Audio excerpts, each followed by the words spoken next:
nice with you all, so I would like everyone to just stand up for a minute. Won't take long, just a minute.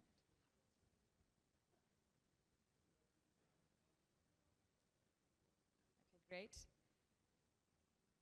What you're going to do is take 5 counts to breathe in, hold it, count 5 seconds in your head, and take 5 counts to breathe out.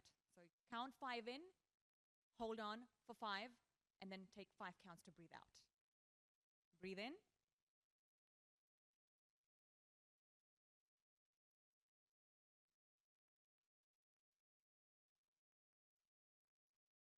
Breathe out. I want you to do that 10 times on your own. 10 times. Just breathe in, 5 counts. Hold it for 5 seconds, and then take 5 seconds to breathe out. This is equal to 1 cup of coffee. Once you're done, just raise your hands up.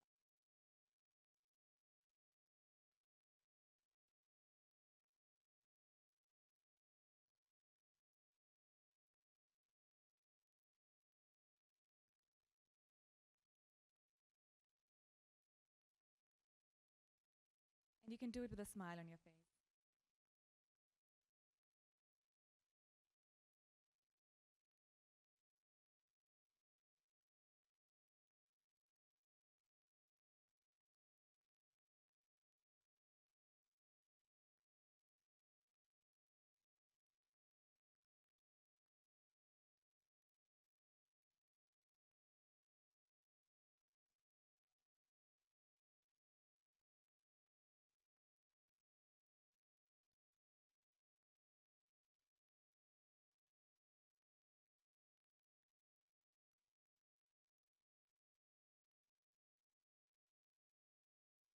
All right, done? Now I want you to shake your body. And just release all the energy. Get the blood flowing. Brush up all the tiredness, the drowsiness, the doziness. Shake yourself. Perfect, thank you so much. Now our next panel discussion is going to really appreciate this. You can now take your seats. Next on our agenda is the panel discussion on the topic of succession planning in times of uncertainty, adapting to future challenges. Now this session is your go-to guide for mastering the art of smooth leadership transition. So making sure that your ship not only floats, but sails full swing into territories for growth and innovation. Now please welcome on our stage Marco Del Giudice, Managing Director of MDG, and also our panelists on the floor, Fatima Ibrahim, Executive Coach with Fatima Ibra, Asma Jan Mohammed, Group Finance Director at Reach Group, Fahad Musleh Al-Hati, who's the CEO and founder of Next Generations of Management Consultations, as well as Akilan Karthikeyan, the Talent Development Manager at Royal Tulip Muscat. A round of applause for our panelists and moderators.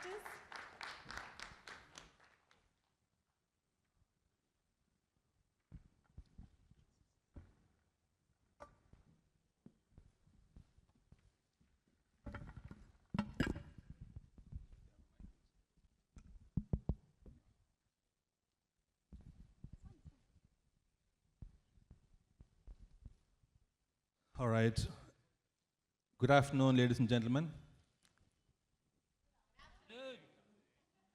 Can we have a little bit more? Good afternoon. Good afternoon. All right. That's my trainer coming out. All right. So it's been a pleasure to be here today with this great panel members out here. All right. Let me introduce myself to you first. My name is Akilan Karthikeyan, and I've been a hospitality HR professional, which I started working back in '93, so about 30 years of experience, and mostly hospitality HR. Though I worked with a few other retail companies as well, but then mostly hospitality. I worked in companies like Marriott International, Louvre Hotels, Taj, and the Oberois. Now, I want to introduce you to the panel. I start with Marco out there, who's right over there. So, Mr. Marco Del Giudice, right? Did I pronounce it correct? That's perfect. Good. CEO of MDG, an Italian company based in Rome. MDG specializes in providing cold chain solutions to the pharmaceutical and logistics industries worldwide. Marco's expertise and leadership have made MDG a trusted partner in ensuring a safe transportation of temperature-sensitive goods. Let's welcome Marco as a valuable panel member. Thank you very much. Sitting next to her, she doesn't need any introduction right now because she's already been a panel member, but still I would want to read what I have here for her. Ms. Asma Jan Mohammed is a highly accomplished chartered accountant, successful author, and inspiring leader. We happen to take a look at a couple of books actually, and she's promised us a few copies for us. Yeah. So with dual accountancy charters from Pakistan, England, and Wales, as well as a master's degree in general management, Asma has over 20 years of experience in prestigious organizations. She has been recognized as one of the top 10 women CFOs in the UAE for 2023 and CA Women of the Year in 2019. Asma's passion for empowering others is reflected in her books and collaborations. She is editor of the Pakistan Association Dubai newsletter and actively supports community service initiatives. Welcome to the panel. Thank you, Akilan. Sitting next to her is Mr. Fahad Al-Harthi. So, Fahad is a seasoned HR and business leader with 16 years of experience across diverse industries with a background in industrial management and organizational leadership. Fahad is the CEO and founder of Next Generations of Management Consultations, providing comprehensive HR solutions. As an Ericsson certified coach and ICF member, his expertise in coaching adds valuable insights to his leadership approach. Welcome to the panel, Fahad. And last, right, sitting next to me is Ms. Fatma Ibrahim. With a career spanning 22 years in HR and 14 years in leadership roles across various industries, Fatima is an accomplished executive coach with a profound passion for bringing authenticity into modern leadership. Her expertise lies in conducting workshops on topics such as authentic leadership, internal conflicts, and executive presence. Through her work, Fatima aims to inspire leaders to embrace their true selves and lead with integrity. We are honored to have her here today to share her valuable insights and experiences with us. So that's the panel for you. Thank you. And the topic for the day, of course, you've already seen that, succession planning in times of uncertainty, right? I mean, so we have a very varied panel members here. I mean, I have three of us are from HR background, one from finance, and we have a CEO sitting around with us, actually. So I'm going to get their inputs from each of them as to what they have to talk about succession planning in times of uncertainty. I mean, talking about uncertainty, what is uncertainty? We've been talking about, in every panel we spoke about COVID pandemic and all that, right? That was a huge uncertainty. So we have similar situations which happen, just before I work in Muscat. The day I was leaving from Muscat to Dubai, I had a uncertainty which happened in my office actually. I was preparing a person to be my successor in my department in HR. So on that day, he came and told me that, boss, I have got personal responsibilities to handle. I've got to be with my family. I'm moving to Jordan. So I'm quitting. Wow. I had planned so much with him to be my successor. All of a sudden, there you go. Uncertain times, right? So these things keep happening in your organizations time and again. So with that, so I'm going to ask a few questions to the panel members right now. I'm going to start, my first question would be to Fahad. Why do organizations have a succession plan? Why should they have a succession plan? Well, thank you. Hello, ladies and gentlemen. If you don't mind, I would like to start with a very small, a very short story. It happens with Prophet Joseph, peace upon him. when he was on jail, the king at that time, he saw a dream that 7 fat cows eaten by 7 cows which are 10, and 7 good plants will, and other 7 plants which is not well. So he asked the people around him and he said, who could provide me an explanation to this dream? And someone who was on the jail with Prophet Joseph, he said, I will try to get you the explanation from him. And he went to ask him this question. What Prophet Joseph said? He said, you need to grow a plants hardly for the coming 7 years. And why? Because the other 7 years are going to be very crucial to you. So whatever you have grown, when you harvest, you need to store out whatever you have harvested in these 7 years. So the coming 7 years are going to eat whatever you have stored out. So the short to this story, that you need to live your survival mode at your good days in order to survive on the crisis days. Work hardly on your white days for your black days. And I have read an essay on Harvard Business Review which said, the good disaster preparedness begins with the good design of the organization structure. What does it mean by the good design of organizational structure? You need to have all programs and functions related to human resources working very well. Why? Because you don't know the day that comes, and you can call it a crisis day, and you can call it that this is the day that I have invested and worked for a lot of my programs previously. One of these programs is the succession plan.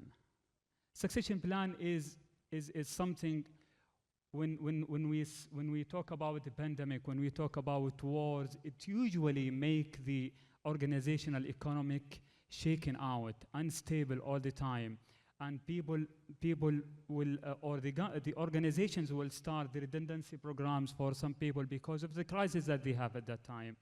And people with potential and who is holding a critical role, they will feel the instability and they will start looking for an organization that have the security for their position as well. So at this time, when you have the successor ready, you will understand why you should spend a quality of time at your good days for such day that which is called the crisis day.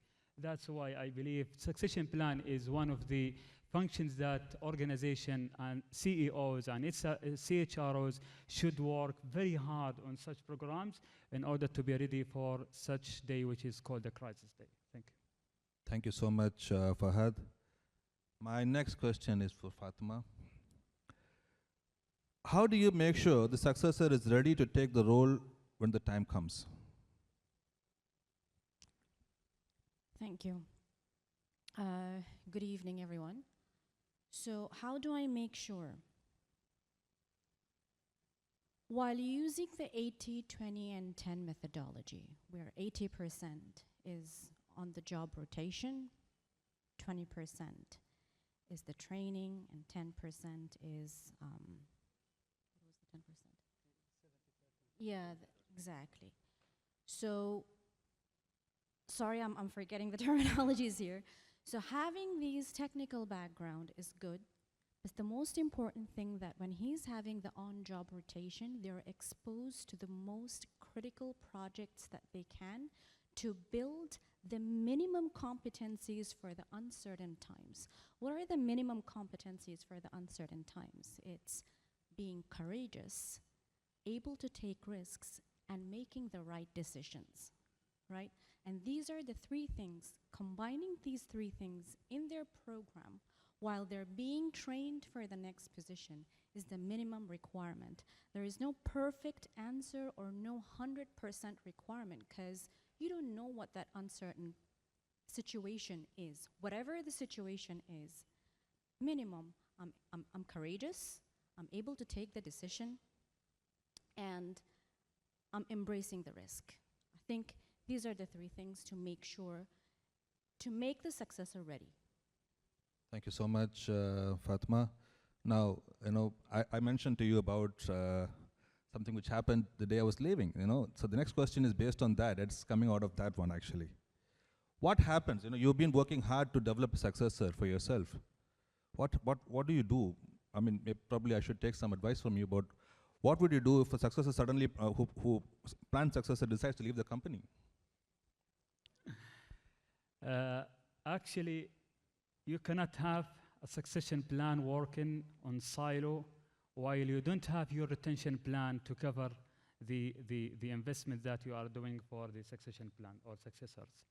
So retention plan is very crucial part for all organizations in order to make sure whatever an investment you have made to the successors, which is part of the training, the on-job training or the coaching or the training courses as well, the time consumed and the effort that being consumed to make the successor ready, you should have a retention plan. Why? Because the market is very, very hungry to potential people. If you are paying someone, the market is going to pay maybe 100 or 150% more than whatever you are giving him. So you need to be competitive with the market. You need to study the market in order to make sure that no one can offer something to my potential candidates, or by my potential employees, which I have worked very hard and I invest a lot on these successors. The situation in the market usually is be or not to be. So you have to consider all aspects and you look at all angles in order to make sure that you are on the safe place with the crisis day at the same time, safe place that you don't create a crisis day when you make the successor ready and you cannot pay him very well as per the market and he's gonna leave you. This is a crisis day again. So having the retention plan is very important as well as the succession plan. Yeah. I want to, if there anybody else who wants to answer this question, I mean, anybody with a different thought process? I mean, Asma wants. I would just add to what is just being said. Like we saw in one of the earlier presentations, it was mentioned that excellence is a habit. Okay, you repeat it every day. And employing excellence, it should be on a day it should reflect in your everyday actions.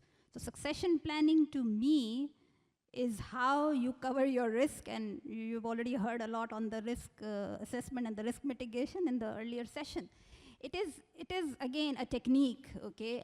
But again, a technique is not going to help until you employ it on a daily basis. So for example, I'm attending this conference and I've taken a day off today from my work. But my department is functioning. It hasn't stopped. Nothing has stopped, really. How I make sure that they keep working seamlessly is by delegation to the right level. That even in my absence, things continue and there is not a doomsday happening, as long as I can plan and as long as I can foresee for the things which will be happening. There might be abnormalities, but again, you cannot forecast abnormalities in your plan. I mean, something which is completely out of the scenario. So succession planning, how you implement it, no matter you develop robust plan, again, it depends on the person who's implementing it, okay? Unless that person is having a full faith and he has put up a plan and the right person, the hiring of that right person or the designating the right person as the successor is the key to get the plan implemented so that there is no waste in the organization being produced that you can't even measure, so that there are no abnormal costs happening which might not even, you won't even know, and that won't even surface. So this is what I wanted to add to what you just said. Thank you so much. Thank you so much. Now, I know that there are a lot of HR professionals sitting out there in this August audience. Is there anybody else also who wants to answer this question, which I have put across the panel? I mean, is there anybody else who wants? Yes, please.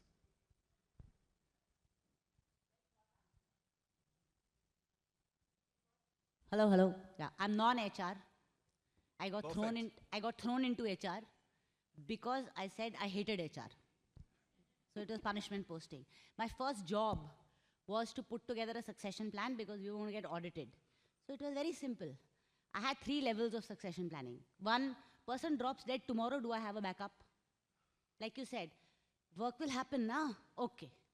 Second level is like what everybody else does, like you said, 80, 20, 10. And third was something which hadn't been ever heard of, but it was very logical.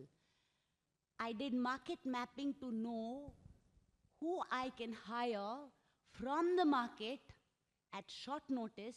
So my consultants knew 3 people at any point of time whom they could tap into if I needed to hire them.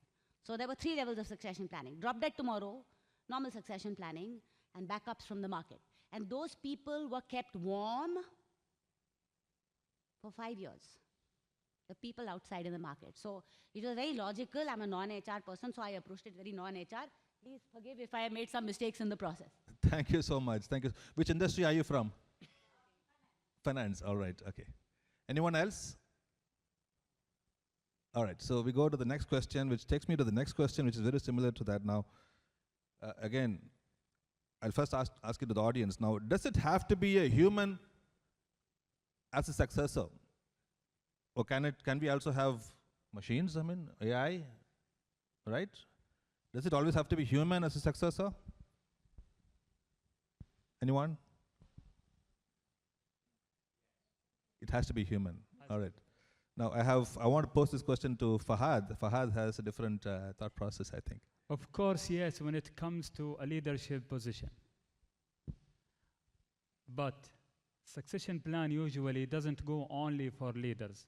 Sometimes you need to reconsider and make your quality plan a succession plan for the critical role, and sometimes the critical role could come to the first or the entry level of position title. So if we talk about entry level, for example, let's say a critical role for an operator in oil and gas industry, what exactly I could do for such role? I remember I was working in 2015 or 16 in oil and gas company, and this company has went to a financial crisis. It went to a situation to the level of bankruptcy, and another company took the majority of the shareholders of this company. So the merging was very crucial to the employees, and they went to redundancy programs and everything. Now the company, I think at that time it was 28 years old, and there are employees at the same company. They were working for 22, 23 years for the company. When the time comes, which is called the crisis days, those employees, they try to leave out the company, which is very common. They feel the uncertainty, they feel the instability on the organization. Now the company, which is, let's say, a quick win, she succeeded in, and tried to increase the indemnity for those employees around 80 to 100%. So if you have, for example, indemnity for 200,000, I'm going to pay you 400,000 in one condition, that you will receive a successor, all right, and you to transfer the whole knowledge from the incumbent, from this guy to the successor, and make sure he is ready, number one. And number two, the company has designed or created a dedicated team to follow after the SOP, the standard operation process for each role, in order to make sure the entry-level position, which is critical role, that is written under the workflow processes and procedures, and make sure everything was written down. So they have concentrated for the succession plan on the leaders, and they have worked on the entry level for the SOP and different, let's say, systems or different processes that will work out the position. It doesn't need to be a human for such roles, but it depends how the position is contravention with. What are the stakeholders to this position title, and accordingly you can decide, does it need to be a human, or we can work with SOPs or AI or machine. Thank you. Fahad, during our discussions, I remember you mentioning to me about how having proper procedures, policies and procedures will help make succession planning a bit much more easier. I mean, if suddenly all of a sudden you have a vacuum, your successor whom you planned has left the organization. But if you have proper policies and procedures, you're able to hire somebody from outside the company to fill in that role. Do you want to talk about that? I mean, I remember you mentioning to me about that. Yeah, the main issue usually organizations do is it's very okay if I let this guy go and brought someone else. Okay, this guy is costing me around 15,000. I can let him go and bring someone new with 5,000. The calculation is not like that. Now, you are selling a business acumen that you have spent years in order to make sure this guy understands the role, okay? And you are going to spend another 5 or 3 or 4 or whatever the time is, years in order to make sure the new guy understands the business acumen. Baby step counts. There are some key steps that very, very detailed. Sometimes you cannot write it down. You cannot have it. It's only you will find it on the brain of people who got in experience and who made a lot of mistakes and learn from these mistakes, and the company pays for these mistakes as well. So make sure that your successor is ready. Make sure that you have every steps that written on the procedure and as SOP, and make sure that the workflow is very clear to anyone that would come. And if you are smart enough as a CEO or CHRO to make sure the whole processes are written down with considering the baby step counts, then you are going to reduce the amount of business acumen for new joiners if they have joined the company. Now, I'm thinking about the organization itself without the emotional part with the employees and who spend a lot of time with the company. When it comes to think emotionally, we need to consider the part of the importance of succession plan, especially for the leadership titles, instead of bringing someone from outside, because you have invested a lot and you are appreciating these guys, and that's why you have taken considering them for the next promotion list. Thank you so much, Fahad. Now that leads me to a question which I would address to our CEO, Mr. Marco out here. I mean, I know that while I was talking to him, he was telling me that his company has 7 members in the team, right? 7, am I right? So with such a small team, how do you plan succession planning? I mean, are you planning to have somebody from within the company, which is among the 7 people, or are you looking externally to find somebody who would be a right successor for you whenever, I mean, I'm sure you are on expansion plans. You have big expansion plans for the company, so what is your plan for succession? Yeah, definitely. I mean, today we have spoken I heard always words like uncertainty, future challenges, risk management. I mean, those are all challenges that companies need to go through. From my perspective, I'm not an HR guy, and I'm speaking more as a CEO or as a company owner. So, in fact, it is a small business company that acts globally. So my customers are global entities, and this makes the whole thing challenged. So the whole, let's say, the succession planning has a big meaning, because it's success of a company is based principally on 2 keywords: people, because people are driving the company, and planning. So as much we can plan through risk analysis, through creating profiles, plans, business contingency plans, as much we will most probably face success. So in my scenario, it's really a key part to have a succession plan, because of due to the fact it's a, let's say, small company, it's facing constantly a very rapidly growth. And growth needs to be managed with the right persons, the right people. So again, choosing an internal person or an external person, can be an opportunity. When you're hiring someone from outside, mostly it's a person that is looking at your company from out of the box. So there are, let's say, more opportunities for the company to drive in another way.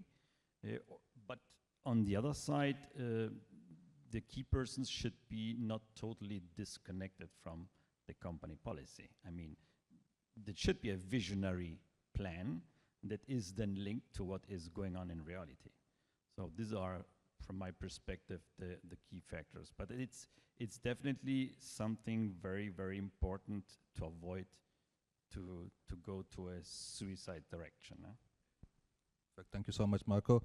Now that leads me to a question to Fatma, which is, now, I mean, it probably will help him actually, sometimes organizations gets attached to a certain personality of a leader. I mean, I like his personality. I like to work with Marco, for example.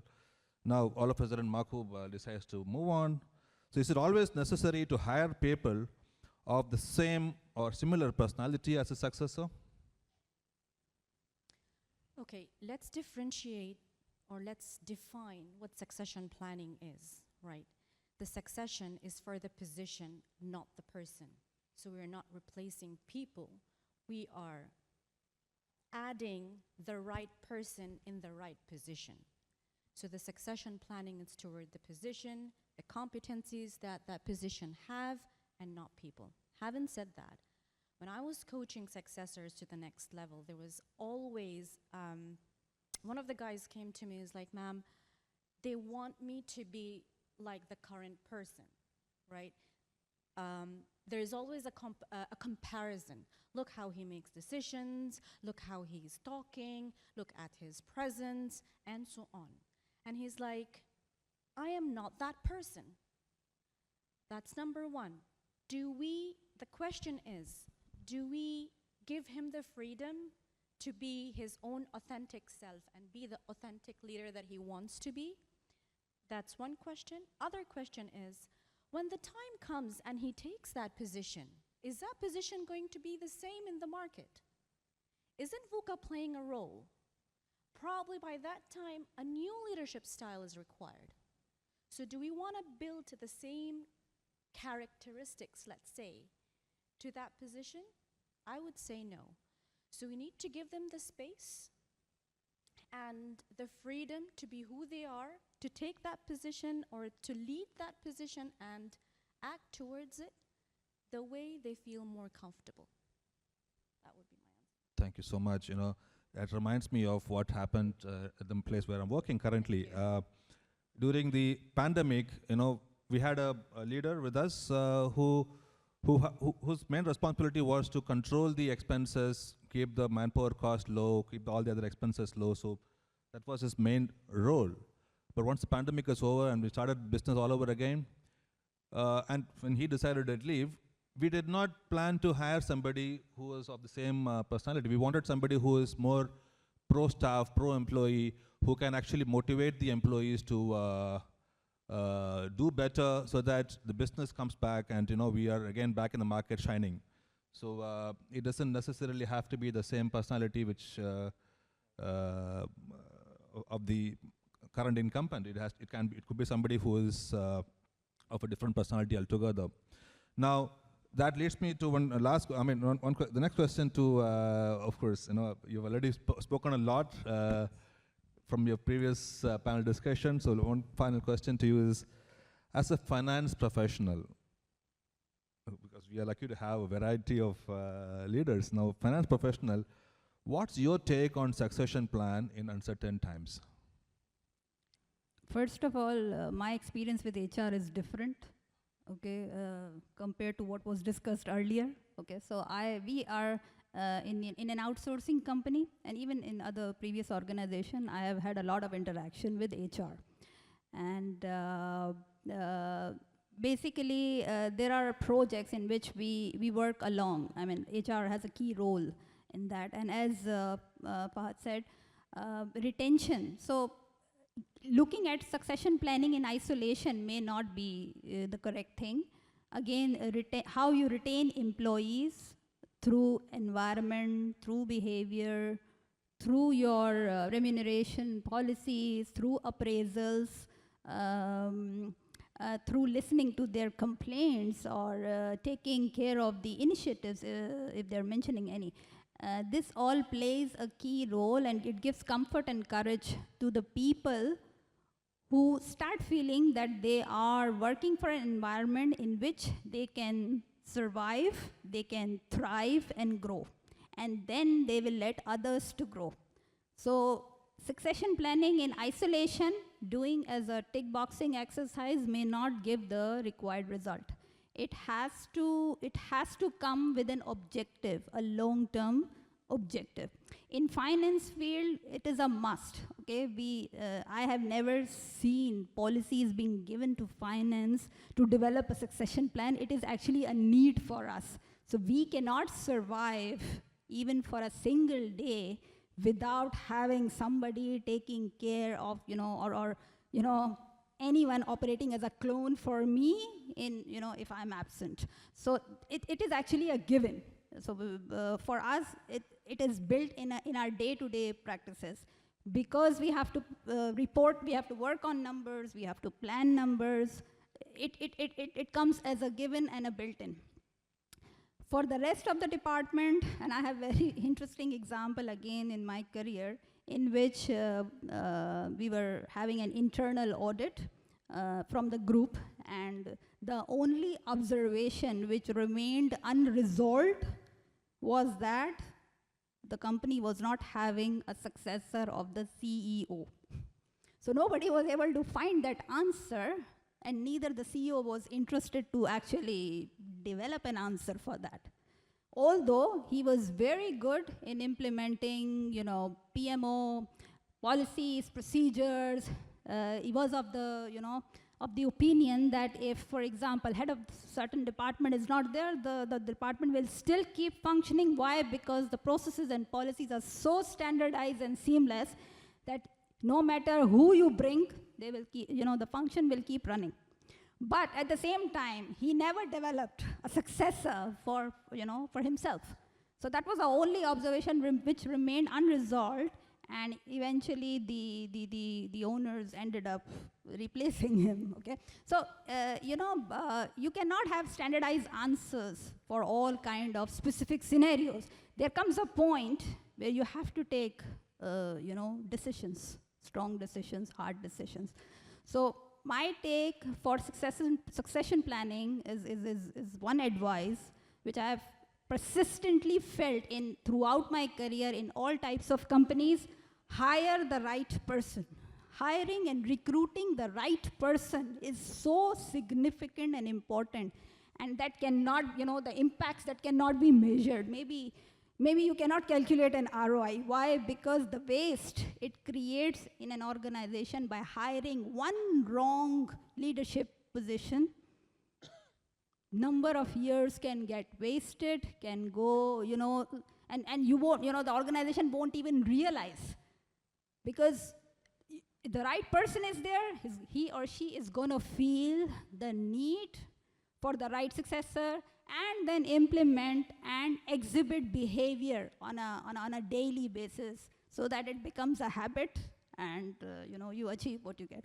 Thank you. Now, Asma has put in a lot of pressure on HR now. If you don't mind, Akilan, Yes, I would like just to, as long as you are a finance and you believe in the importance of succession planning, and you are going to pay for the investment of the successors, let me tell you that one batch is not enough as a successor. So the organization must be ready if someone tried or decided to leave the company by whatsoever. I have did all my parts on the retention plan, and the person decided, well, the incumbent who is holding this role, I'm looking forward to be promoted, and this guy doesn't get sick, he is athlete and he is working very hard on his health, so no way I can take his role. What should I do? I have to leave the company. Then I need to be ready with second batch and sometimes third batch for each role in order to make sure that the organization is safe when time comes. Thank you. All right, that comes, from what you've been mentioning, from my personal observation with hotels, finance is one department where turnover is very minimal. People, once they get into the job, they keep growing, but they never quit the organization and go. I mean, very rarely. They do go, but not many. Now, you create a succession plan for yourself, for your team members. Now, but there are no vacant positions coming up. So what do you do with those? How do you manage those people? I can relate to one situation that I received. I was handed over a department of 60 accountants, 60 positions basically. 17 of them were vacant. We were attending 3 clients. It's an outsourcing company. We were attending 3 clients. 3 clients means on a daily basis, you can imagine thousands of transactions. I was given the task of looking after the department and deciding whether I need those 17 vacancies or I can live, with vacant positions and still keep running. Okay. I ended up hiring a batch of person in 2 weeks. So in 2 weeks, I hired 17 people.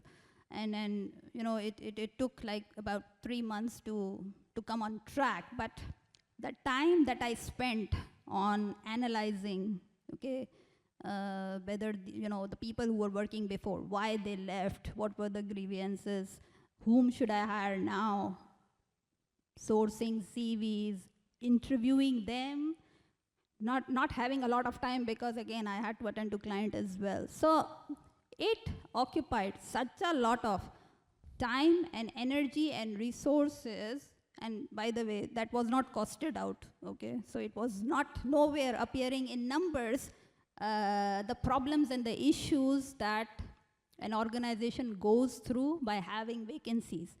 I mean, so many questions were there, why they were not retained, whether somebody interviewed them before leaving, what were the grievances. There were thousands of things to be done in a small frame of time. I completely forgot your question and I went into my scenario. Can you please repeat? No, my question was, what do you do with people who have been trained to be a successor, but then the vacant positions never come up? It happens a lot with government organizations, actually. Okay. That relates to the development plan of an organization. Again, so in retention, the second part comes in the training and development. Maybe you figure out a successor. Maybe you define a second successor. Maybe you give them remuneration packages. But again, do you provide them enough training, number one? Number two, what are the business requirements coming? Is the business evolving as well? If you are continuing with the same client, which is continuing with the same business with relatively little changes, definitely, the need of the business is not that much evolving, and you might not come up with so many vacant positions until people really leave. So you need to be seeing the business need as well. For example, in outsourcing, technological development is a threat as well as an opportunity as well.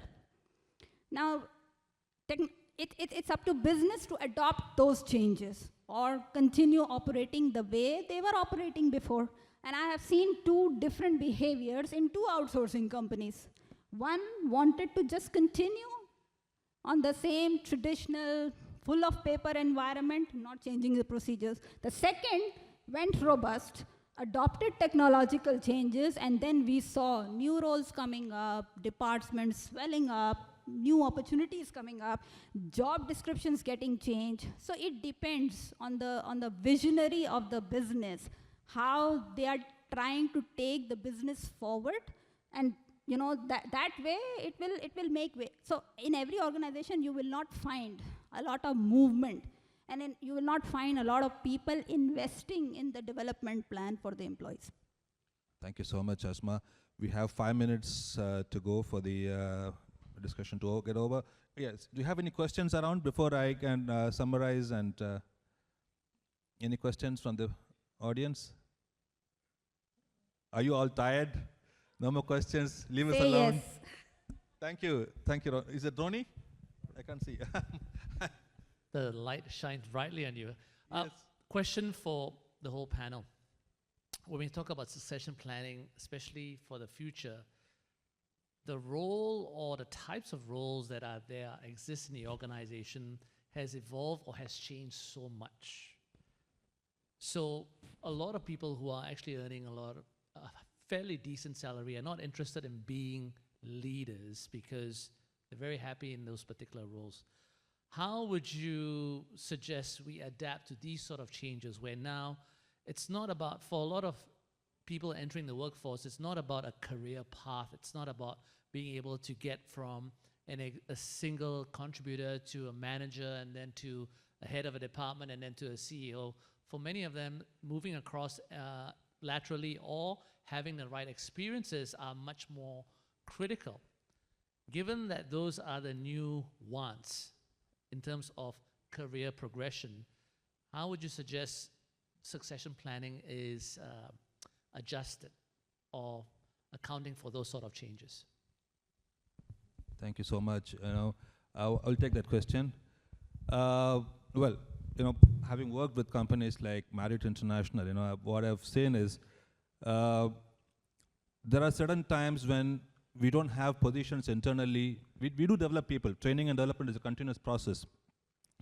But we always don't have positions internally to provide for our people. So I also, as an HR manager, what I used to do is I used to look outside my hotel where I'm functioning. I used to look around the other hotels of Marriott in the region to see if there are opportunities coming up for my team members who can, once the opportunity comes up for him to grow and move into another property, I always talk to the HR of that hotel and say that, okay, guys, you've posted the position online. I have an employee of mine who is trained and ready to go for the next position.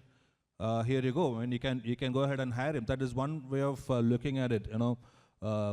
Exit process. Basically, that's what we call as positive turnover at Marriott. We call it positive turnover. We move them to another property. That is one thing.